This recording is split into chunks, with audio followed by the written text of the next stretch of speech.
This is the second lecture of part 4, where we discuss linear response relations. Of course, very important and deep result in non-equilibrium statistical mechanics. So here is what we want to do. We want to consider time-independent non-equilibrium environments, but which are very close to equilibrium. So in case 1, where we have multiple heat baths with different temperatures, we consider this kind of a situation where the difference in the inverse temperatures of the two baths is given by epsilon, and this epsilon is small. And of course, you can treat this situation. It's essentially the same, but for notational simplicity, we treat this setting. Or in the case 2, with non-conservative force, we simply assume that the force itself is small. We denote by epsilon beta times f, and we assume that this is small. And I have to remark that I'm doing something wrong as a physicist, because this epsilon and this epsilon have different dimensions. I'm sorry for doing that, but actually by doing this wrong thing, our formula becomes simpler. So forgive me for doing this. Okay, so anyway, we want to be explicit about epsilon dependence of many things. So we consider time-independent transition rates, but we write it like this with epsilon dependence here. And the corresponding stationary distribution is written like this with epsilon here. And of course, if epsilon is 0, then we do get equilibrium environment. So of course, this stationary distribution is nothing but the canonical distribution with inverse temperature beta. Okay, and we are interested in some asymmetric jump quantity g hat, and this is the proper expectation value, which with respect to this stationary distribution and this transition rate. And since we are interested in epsilon dependence, we abbreviate this thing like this. Okay, and by using the antisymmetry, asymmetric nature of g hat, you can rather, we will show, but we can easily show that this is, this is 0. The expectation value is 0 when epsilon is 0. In equilibrium environment, you don't get any flow, any current. And so you can think about expanding this in terms of epsilon, then you get 0 in the 0th order, and you get something in the 1st order, and of course higher order term. And in this linear response theory, we are interested in this coefficient L. Okay, linear response coefficient. What is the coefficient L? Okay, so let me start by discussing very simple lemma, but which will be very useful to us. So this is our transition rate, but we assume that this is chosen to be real analytic in epsilon. And well, this is easily done. For example, this is the simplest choice of transition rates that we discussed in, I think, in part 3, in the beginning of part 3. And this recovers the desired, detail balance condition, which is where, this. So this should satisfy this local detail balance condition, but by choosing omega like this, that was part 2, the beginning of part 4. This part, but that was satisfied. And in case 2, we, again, this is part 4, page 3.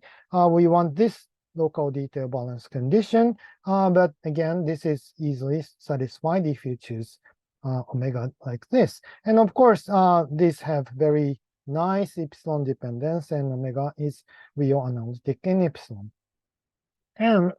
And then here's the lemma. The expectation value g epsilon is real analytic in epsilon in some range. Okay, and this is almost trivial statement given this situation.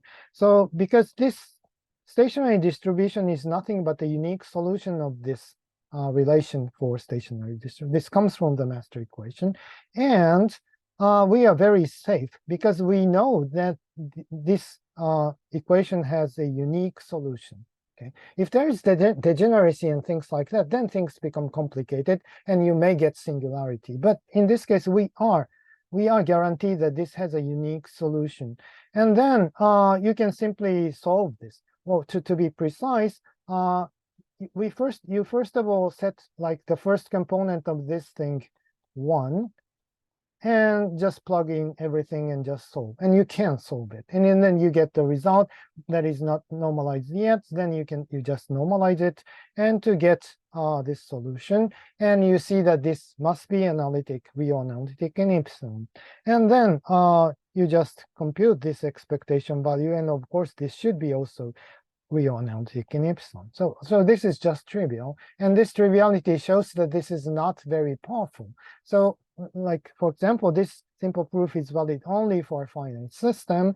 And if you consider a macroscopic system, and if you want to take like the infinite volume limit, of course, this kind of simple argument does not work.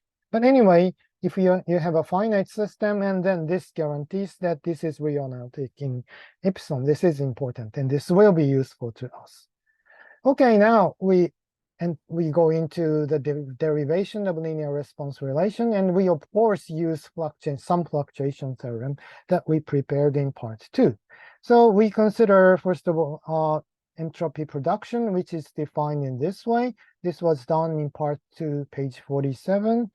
Just look at this is part 2, page 47. This was the general formal definition of entropy production associated with jump from K to J. And we consider this thing, the sum of all these things over all jump in a path. And this is denoted as, this is called the total entropy of production along the path gamma. Okay, now let's go back to part 4. And so this is where we were. So this is what we defined in page 47. And yes, we already discussed this. We sum over all these along this path. So we sum over all jumps which take place in this path gamma. Okay. Now let's examine how do these theta look like. And first of all, in case 1, where we have multiple heat, like 2 heat paths with different temperatures, theta is simply given by this. Well, this is very simple.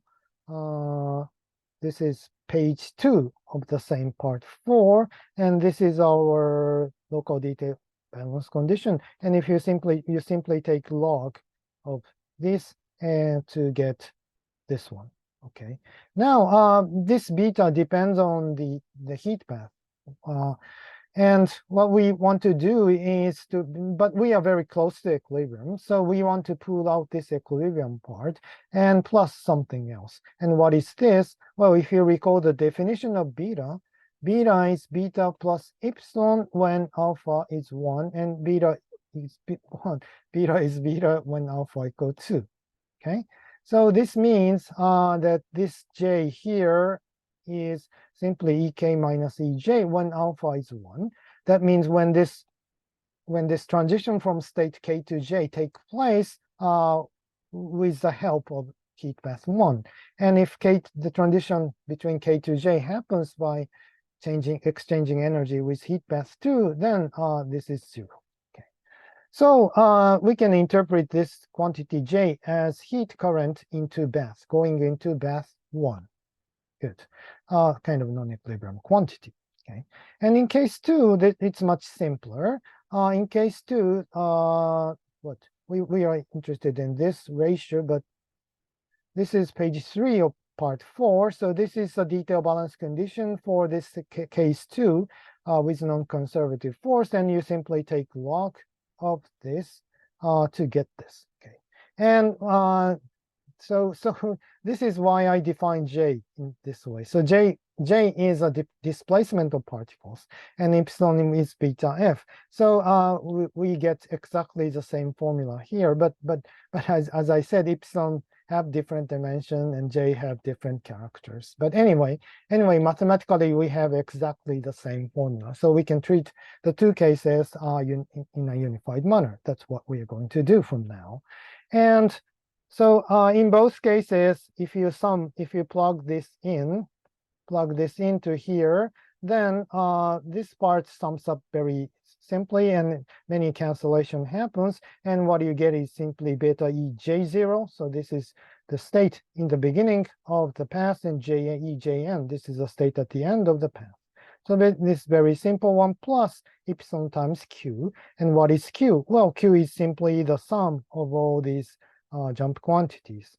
So in this case, in case 1, this is the heat current going into bath 1. So this Q simply denotes the total heat, total amount of heat that went into heat bath 1 during the path gamma. And in this case, case 2, J is just a displacement of particles. So this is kind of total displacement. So Q is a very bad notation, but anyway, it's a good notation for case 1. And since this is a asymmetric jump quantity, of course, Q is asymmetric. If you put gamma jaga is the time reversal path, and you get minus here. Okay, so now we go back to part 2, page 49, 4. Yes. So here, this is just a formal but very complicated, but just formal and straightforward discussion. And we have seen that there is an exact identity involving the transition probability for gamma and this total entropy production. So we just write this equation relation here. Okay. So this is for this path gamma. And now we want to rewrite this thing like this. What did we do? First of all, we had minus theta here, but instead of this, we have this additional beta ej0 minus beta ejn.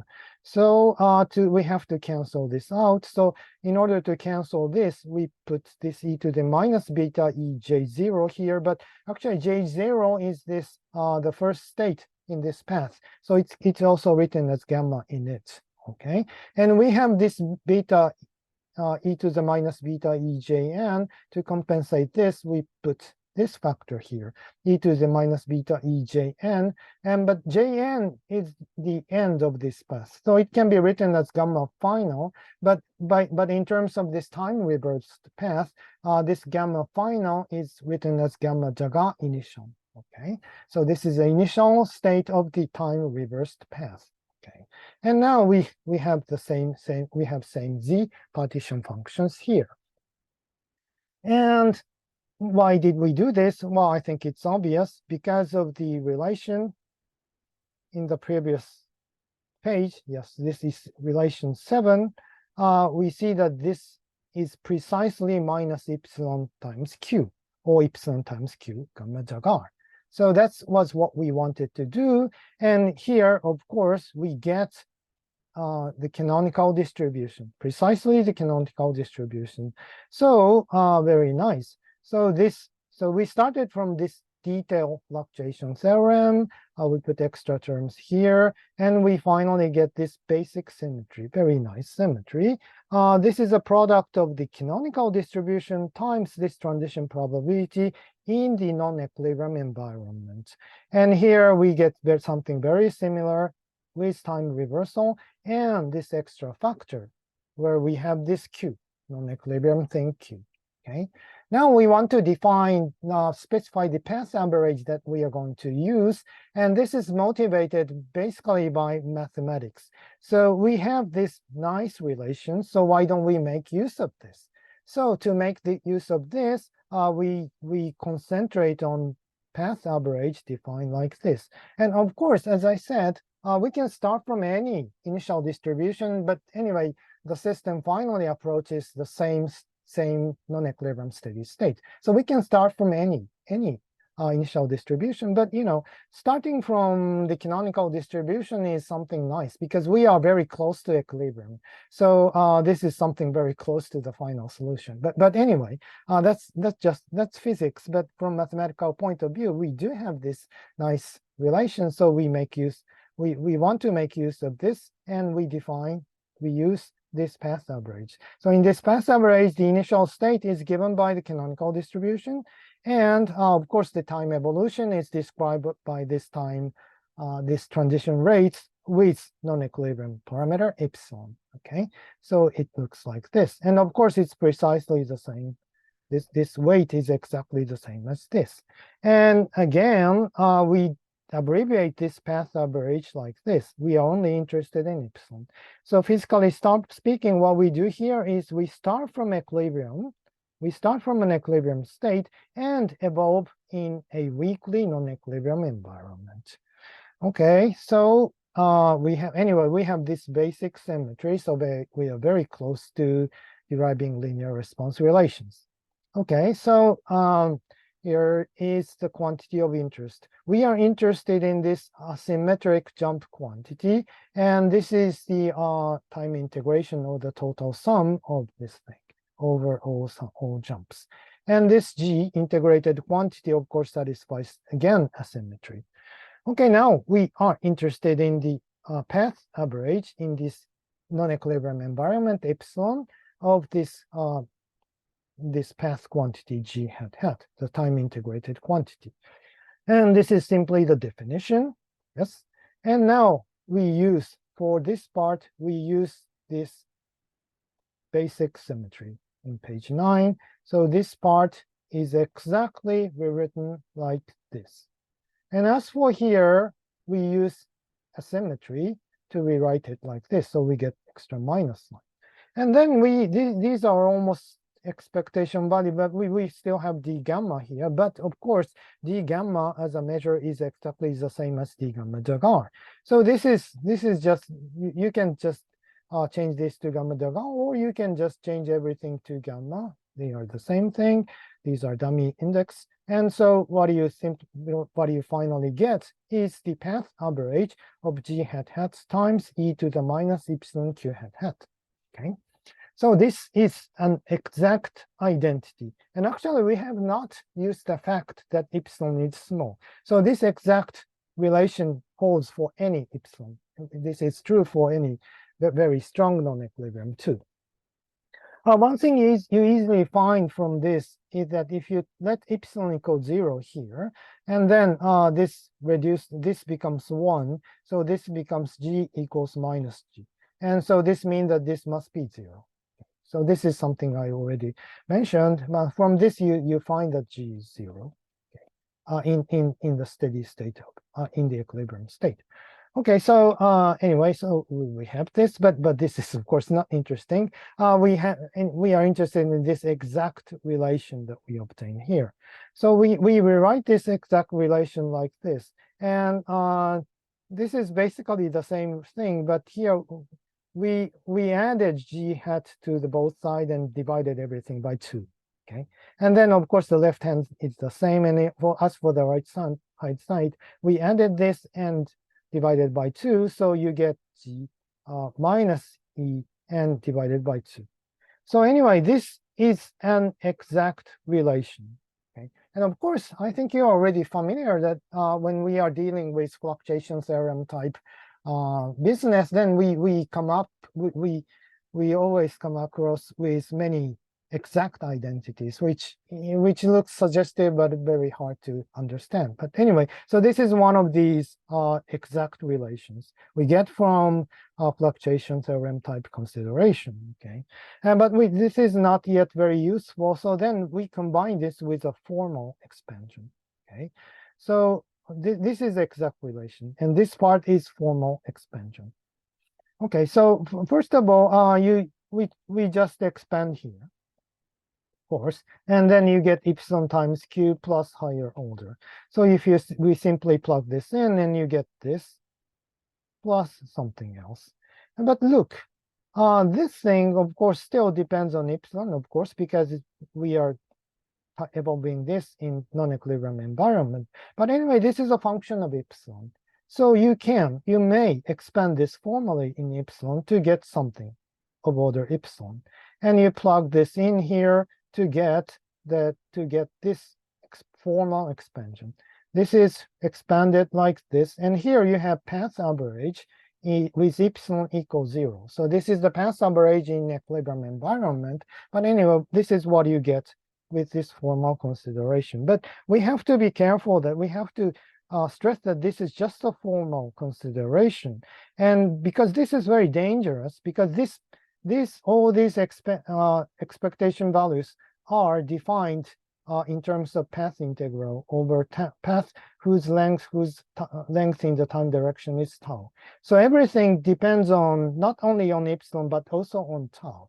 And actually, we want to make this tau large and large, and finally we want to make this the limit in which tau becomes infinite. But if you simply consider this formal expansion, then the validity of the expansion or the range of epsilon in which this expansion is reliable the range may depend on tau. Okay, and it may happen that if tau becomes larger and larger, then the range of validity for epsilon becomes smaller and smaller, and in the epsilon, and it may happen that in the limit of tau going to infinity, this formal expansion simply breaks down. So only looking at this formal expansion, we have to worry about this kind of situation. But of course, we don't have to worry about it because we have this identity that we discussed before, and we know that this is real analytic in epsilon.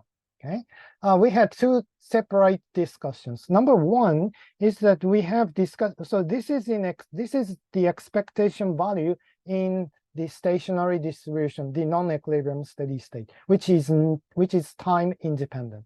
We have time independent probability distribution, and we simply take the expectation value of this asymmetric jump quantity, right? And we know that this thing is real analytic in epsilon. On the other hand, we have shown by using the convergence theorem that this is exactly given by this. And we have seen that this quantity has this formal expansion for finite tau, any finite tau. Okay, by combining all these, we see that this limit behaves in a nice manner. And first of all, we know that this expansion is possible because real analyticity. And if you compare this expansion with this another exact relation and the formal expansion, we see that this L must be given like this.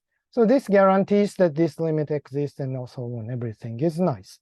So we could write this linear response coefficient L as this limit of this path average of the product of G and Q.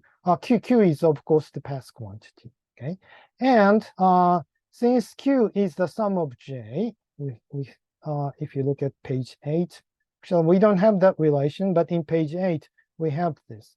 And so we again we go back to this standard recipe for jump quantities, and it's the corresponding path quantity and so on.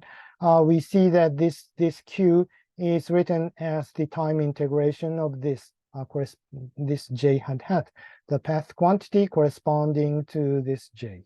Okay, so we can rewrite this Q like this, and also yes, this, and of course G hat is again the time integration of G hat. So this expectation value can be written like this. And anyway, we have to stress that this path averages are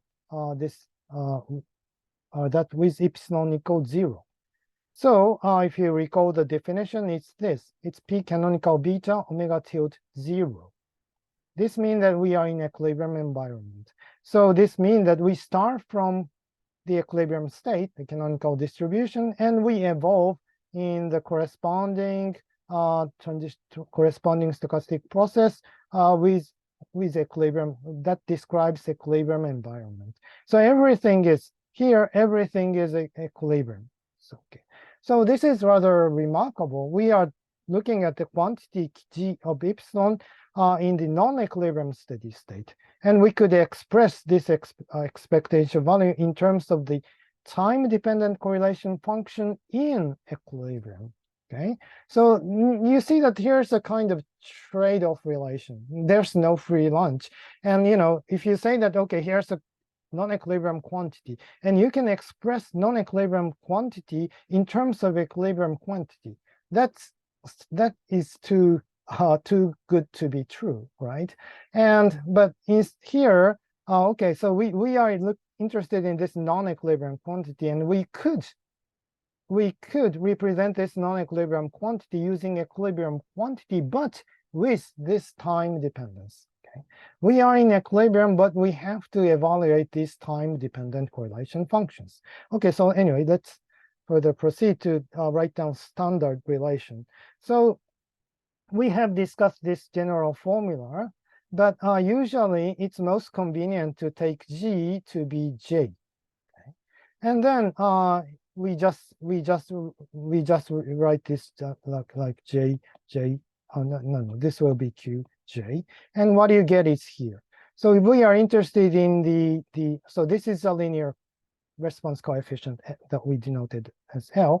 But anyway, so we are interested in the expectation value of this J, some jump quantity J, in the non-equilibrium steady state characterized by this small parameter epsilon. Okay, and then this is 0 when epsilon equals 0. So the expansion start with the first order and continue higher order continues. But this coefficient is precisely written like this. Okay, it was G times Q, but now it's Q squared. And since recall that this average of Q is 0. Okay, and so since average of this Q is 0, this means that this guy here is a fluctuation squared of this quantity here. Okay, very interesting. So this is the expectation value in non-equilibrium environment, and this first order coefficient is given by the fluctuation squared of the corresponding integrated quantity. Okay, now of course you can write the same thing by using this time-dependent correlation function. Okay, so this relation is very, very famous, and this is called fluctuation response relation. Why? Because here we are looking at response. Okay, so when expectation value of J is 0 when epsilon is 0, so we apply some non-equilibrium here, like making temperature slightly different or applying weak non-conservative force, and we are looking at response of the system. And the response is given by here. But if you look at what's inside this response, you see this fluctuation of the corresponding quantity. So fluctuation response relation. Or this is also known as fluctuation dissipation relation of the first kind. You will see the second kind in the final part where we discuss the Einstein's theory of Brownian motion. But anyway, this is sometimes called fluctuation dissipation relation. Why? Well, here you have fluctuation, that's the same. And the left-hand side basically gives you dissipation, the loss of energy that comes from non-equilibrium nature of the system. So this is called dissipation, and this is called a fluctuation dissipation relation. And here I review what we are looking at. Okay, so this is, I said that this is 0 in equilibrium, and this characterizes, the expectation value characterizes non-equilibrium steady state. But in case 1, you recall that this J is the heat current from the system to bath. So this expectation value gives us heat current into bath in this non-equilibrium steady state with heat flow. Of course, so we're not looking at this, but of course, heat is coming into the system from bath 2 and goes through the system and goes into heat bath 1. So we are looking at this. In case 2, it's much simpler. This J hat was just a displacement current of particles. So this tells us the amount of total particle current in the non-equilibrium steady state realized in this situation. Okay, so in 2 cases, so we see that this expectation value is given by this kind of fluctuation or time-dependent correlation functions. And as I said, this is not a free lunch. So here you can compute non-equilibrium quantity by using equilibrium quantity, but instead of coming to equilibrium, you have to look at this time-dependent correlation functions. So sometimes it's not, in many cases, it's not usual, it's not easy, it's not trivial to really compute this kind of time-dependent correlation functions. So the usefulness of this relation depends. But actually, when we discuss reciprocal relations, and then you don't have to compute this kind of correlation function, but you get physically important result. So that will be the next lecture. That will be the topic of the next lecture. Okay, so this is basically the end, but I have 2 more slides, and they are just remarks. The first remark is that I want to recall you that there is something called fluctuation response relation in equilibrium statistical mechanics too, and it's kind of rather similar. And actually, some people call this relation in equilibrium statistical mechanics also fluctuation dissipation relation, but I think that is a mistake. That is wrong. And this should be called fluctuation response relation. So I will recall what that is in the simplest case, or for me, the most familiar case of statistical mechanics, that is the Ising model under uniform magnetic field H. Okay, so I consider a finite lattice whose lattice sites are denoted by xy ... And for each lattice site, we have this spin variable, sigma x, which is either plus or minus 1. And this is our Hamiltonian. It consists of 2 parts. This H naught is the Hamiltonian without magnetic field. And this is just an example, but you can consider this standard nearest neighbor Ising model. Xy denote the pair of neighboring sites, and this J is the exchange constant. Okay, and if J is positive, then two neighboring spins want to align with each other, and so on. But anyway, detail doesn't matter. But this is important. And here, this is the Zeeman term, and this is the total magnetization. So mu0 is again. So these are constants, and this is the constant describing the magnetic moment of the spin. Okay, so this is a total spin, and this is total magnetization. Okay, and of course, this is a standard canonical expectation value. Okay, you sum over all possible spin configuration with this weight. And of course, Z is determined by assuming that this is 1. Okay, everything is standard. And now I assume that I didn't explain anything, but I assume that we are in the paramagnetic region where we don't have anything like spontaneous magnetization and so on. If you don't know about this, you just think that everything is just standard. And when there is no magnetic field, this is 0. Okay, and in this situation, we are interested in the response of magnetization. So we apply very small magnetic field. In this is just equilibrium. We apply small magnetic field and examine what is the total magnetization. And of course, we have part which is proportional to H and higher order term. And this proportionality constant chi is usually called the magnetic susceptibility. Okay, so this shows the response of M to the magnetic field. Well, probably this arrow should point, sorry, here. Good. Okay, so this chi, this chi measures the response of M to the magnetic field H. And what is chi? Well, this is just equilibrium statistical mechanics. You can formally compute. So this chi is given by this relation, right? You just differentiate with H and set H equals 0. And then if you plug this, if you use this definition, you just differentiate this. You just put M here, and you differentiate this with respect to H. And then you have to differentiate here and also here. And then you just compute, and you get this miraculous and very beautiful equation. That's very simple, and that's very standard, but I think it's a miraculous relation. And you see that this response coefficient chi is exactly expressed like this, where what? This beta M squared, this M, since the expectation value of M is 0, this thing measures the fluctuation squared of the magnetization M. So in this case too, we have precise expression that this response coefficient is written exactly as the fluctuation squared of the corresponding quantity. Okay, so let's go back to non-equilibrium case. This is very similar. Okay, so this is the response coefficient, almost like chi, and that is written in terms of the fluctuation squared of the corresponding quantity. And of course, in this case of equilibrium statistical mechanics, we have this compact expression of the canonical distribution, and this relation, just this relation, fluctuation response relation, just follow from this definition. Okay, but in case of non-equilibrium steady state, we do not have anything like the compact expression of the canonical distribution.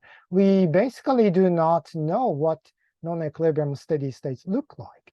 But still, we are able to derive this kind of relation. So here you have epsilon, here you have 0. I had to say this. Here we have h, but here you have 0. Okay, so very similar. But this is just fluctuation response. There's no dissipation here. This is just canonical. So this should be called fluctuation response relation. Okay, so one more slide, and this is just very small remark, but actually it contains something important.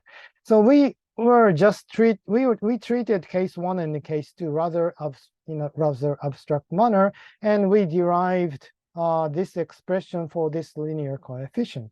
And I want to discuss whether this expression or this linear coefficient, linear response coefficients, are related to standard transport coefficients, linear response coefficients. And first of all, this is more difficult. Case 1, where we have 2 heat bath and system, and they have different temperature, and we have steady heat current J in the non-equilibrium steady state. Okay, and we know this in this. Okay. This is the difference in inverse temperatures, and we can sort of express or compute this linear coefficient, linear response coefficient. And in this case, the standard linear response coefficient, standard transport coefficient, is denoted as kappa, which is called thermal conductivity, and it's defined in this way. So here we have heat flux density, heat flux per area, and here you have the gradient of the temperature inside this system, inside the material. And this here is the proportionally constant. This is called Fourier's law. And so you suppose that this applies, this is valid inside some material. Okay, now let's look at this situation. So we claim that this corresponds this corresponds to the standard relation. So this one corresponds to 3, provided that the baths are coupled to the system in a very efficient manner.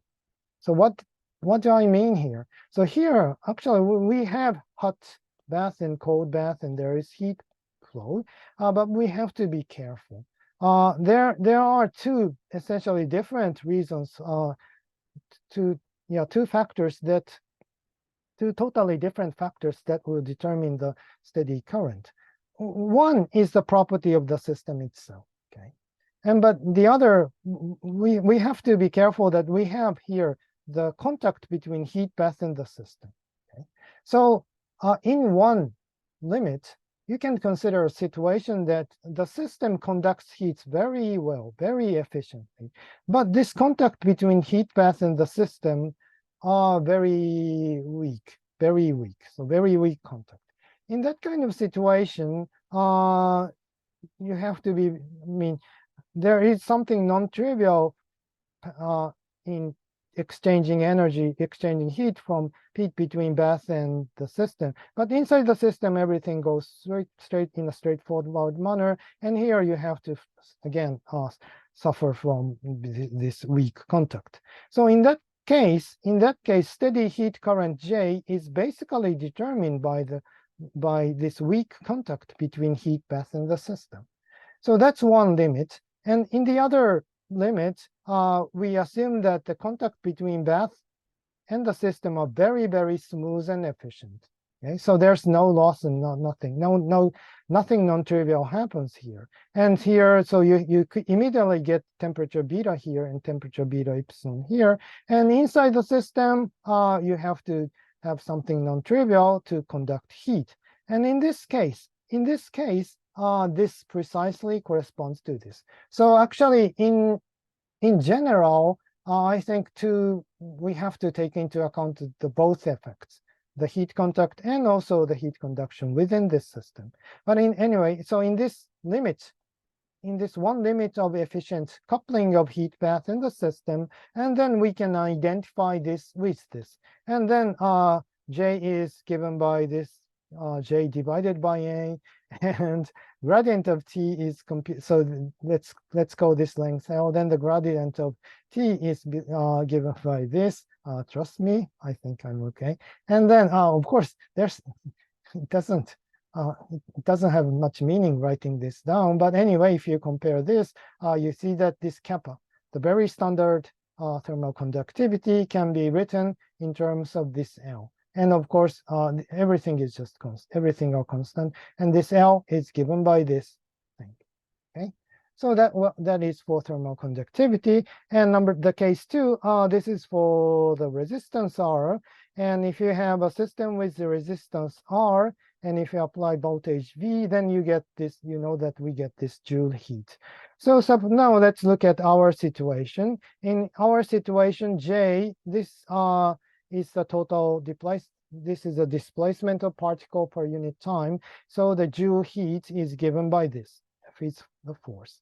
And the voltage is given by this. L is the length, F, and this is charge. So if you compare this, and this, okay? And then you get, again, this formula for the resistance R. It is expressed, again, in terms of basic constant and 1 over L, where this linear response coefficient, L, is given by this integral. Okay, so this was a minor remark, but anyway, but actually this remark about the contact between path and system, I think, is important. Okay, so that was all for linear response relations.